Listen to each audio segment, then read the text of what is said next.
Good morning, everybody. Today we're going to talk about torque in a wire loop. You've already done some homework problems on that by now, I'll bet, but let's take a look. There's some interesting things to talk about in this topic. What we have in the diagram is a magnetic field, left to right in your picture, and a wire loop, and that wire loop is able to carry current. I've drawn the current into our diagram, and we see that it's flowing counterclockwise in our picture. And of course, if there is current flowing in this wire, saying going from bottom to top in your diagram, then that current is going to result in a force as it's moving in this magnetic field. We can figure out the direction of that force using our first right-hand rule. The field lines are the directions of my fingers. Over here on the right side, the current is going towards the top of your picture, so the force is into the board. I've just drawn that force in for you. Now, if we look at the left side of the wire, well, over here, the current is flowing downward. We can still use the first right-hand rule. The field, of course, is in the exact same direction. It's left to right in your picture. The current is towards the bottom of the board, so the force is coming out of the board. Now imagine that this object is able to rotate about an axis. I'm going to draw the axis in just a moment, but I want you to think about all of this spinning about an axis. So let's take a moment and find that axis. And I'm back. That was very little time for you, but a few seconds for me. And we can imagine this spinning about the axis drawn.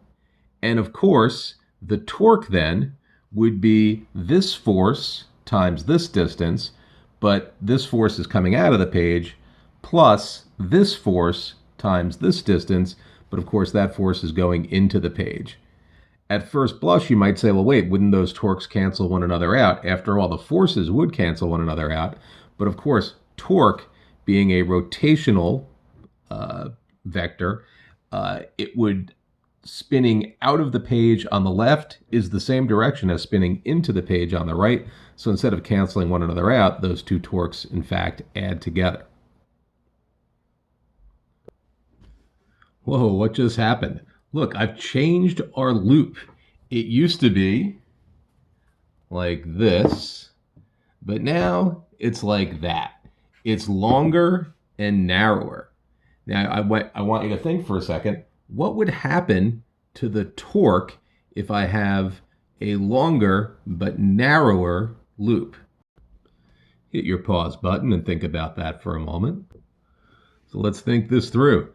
The torque on the right is equal to the force, which is BIL sine theta. I left the sine theta off because we've got 90-degree angles this time, times the distance from the axis of rotation. That's x over 2 in this case. So that's the torque on the right. Of course, the torque on the left is the exact same value, assuming, of course, that the axis is, or the loop is symmetrical about its axis, which we will assume. But there's so much more length here on this one than there was on the previous version. Right? We can sort of see them side by side. And yet, that might lead one to believe that since L is so much greater, that the torque must be greater. However, the distance from the axis of rotation is greater on the original version. So we can see that those two things will cancel out, provided L times X is the same value. So if L times X are the same value, what does that really mean? Take a moment and think about that.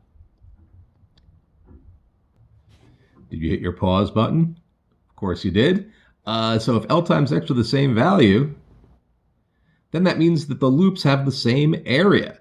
And if you've done the homework, or if you do the homework, you will see that the equation, the ultimate equation for torque, just involves area. So if you're wondering where that came from, that's exactly where. And if you're wondering the significance of all this, think about Where might this whole concept of torque in a loop be useful? Take a moment and think about that. Hit your pause button. And one of the great innovations of modern society that is made possible by the whole phenomenon we've discussed this morning is, drum roll please, the electric motor. The electric motor runs on the very principles that we've been discussing and that you've been reading about in your textbook. So thanks for watching this morning. Have a great day and be well. Take care.